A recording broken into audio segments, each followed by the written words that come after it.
setiap misa di lingkungan, apakah misa itu perayaan arwah atau perayaan syukur, ulang tahun, pembaharuan janji perkawinan atau novena macam-macam di lingkungan, setelah Ekaristi biasanya ada acara makan-makan. Sebelum acara makan, korwilnya atau kalingnya mengatakan, "Romo, silahkan pimpin doa," katanya. Saya mengatakan, saya tidak mau. Masa Ekaristi tadi saya sudah pimpin, doa makan pun harus saya yang pimpin. Jadi kita harus membuat tradisi yang baru. Yang memimpin doa makan adalah tuan rumah. Bapak yang ada di rumah ini, kalau masih lengkap bapak ibu, kalau hanya ibu, ibu silahkan. Harus bapak yang harus memimpin doa makan ini. Bapaklah imam di tengah-tengah keluarga. Saya katakan, oh kalau begitu silakanlah Pak, katanya. Begitu disuruh bapak tuan rumah ini memimpin doa, mulai keringat dingin. Sudah dipaksa, apalagi saya pressing lagi, saya tekan. Kalau bapak gak pimpin doa, gak jadi kita makan, pulang saya makin stres. Nah, akhirnya dengan kata-kata bergetar, dia pimpinlah doa ini. Syukur kata pengantar pertama tidak salah. Biasanya kalau saking groginya, marilah berdosa katanya. Mau mengatakan berdoa. Tapi syukur masih lumayan. Mari berdoa dengan bergetar. Nyaris mengatakan mari berdosa.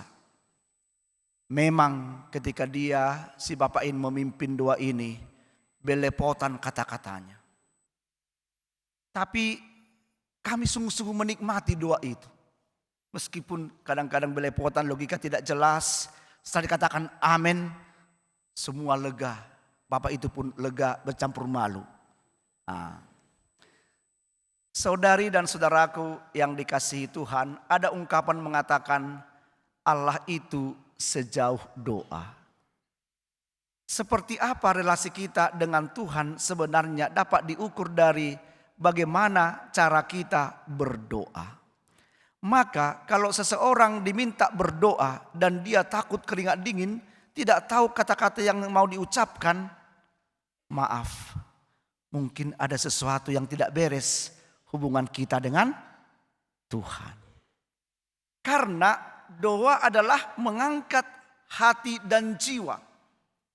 Mengapa harus diangkat hati dan jiwa? Karena Allah itu di atas. Dia kan ilahi di atas. Maka kita yang harus mengangkat hati dan jiwa kita sehingga mampu memandang Allah dari muka ke muka. Menjadi satu frekuensi. Setelah mampu memandang Allah dari muka ke muka, waduh, seperti orang yang sedang berpacaran lah itu, yang falling in love. Ketika sudah memandang Allah dari muka ke muka, maka tidak ada lagi kata-kata grogi. Semua kata-kata mengalir. Apa yang mau dikatakan, kita berkata-kata dengan begitu enaknya, dengan begitu nyamannya. Mestinya itulah doa yang sejati. Tapi mengapa ketika kita diminta berdoa, tidak tahu harus berkata apa-apa. Kemudian pilihan-pilihan kata kita, suasana batin kita seperti apa. Kita tidak tahu mengkondisikan, membahasakan. Karena memang nampaknya hubungan kita dengan Tuhan sedang tidak baik-baik saja. Sedang tidak mesra-mesranya. Maka saudari dan saudara, mari terus-menerus membangun hidup doa yang baik, yang ideal. Agar dengan demikian relasi kita dengan Tuhan juga pelan-pelan semakin hari semakin baik, semakin mesra. Tadi Kristus mengatakan dalam Injil, kita diminta untuk berdoa tidak jemu-jemu. Bahkan diulangi lagi, dikatakan, bukankah Allah akan mendengarkan orang yang berseru siang dan malam. Siang dan malam itu ungkapan mau mengatakan 24 jam. Tidak jemu-jemu berarti tidak henti. Maka saudari dan saudara, mestinya doa kita kepada Tuhan itu harus tiada henti tanpa memikirkan apakah kondisi batin kita sedang baik atau sedang buruk. Seringkali doa kita dengan Allah itu seperti kita memperlakukan Indomaret dan Alfamart di dalam kehidupan ini. Ketika lengkap semua di rumah Anda, segala keperluan rumah tangga, Anda lupa dengan Indomaret, Alfamart itu. Ketika sudah mulai sampo, sudah mulai habis atau bimoli dan segala macam, oh iya ingat sudah habis, Anda pergi ke sana. Setelah ada lagi lupa dengan itu. Allah tidak seperti itu. Maka relasi kita dengan Allah itu harus tak jemu-jemu 24 jam. Harus terkonek dengan satu frekuensi yang tiada henti. Maka kondisi apapun kita, sedang baik atau tidak baik, sedang kecewa atau sedang bahagia, sedang bahkan mengalami masa-masa padang gurun, masa-masa krisis, masa-masa kecewa, semua tak peduli. Relasi kita dengan Tuhan tak boleh terputus. Kalau Anda sedang jengkel, tidak apa-apa, Tuhan aku lagi jengkel ini. Kalau Anda sedang krisis, Tuhan aku lagi krisis. Semua apapun situasi batin kita harus kita sampaikan kepada Dia. Sebagai tanda bukti bahwa memang relasi kita dengan Dia sungguh-sungguh mendalam, sungguh-sungguh dekat.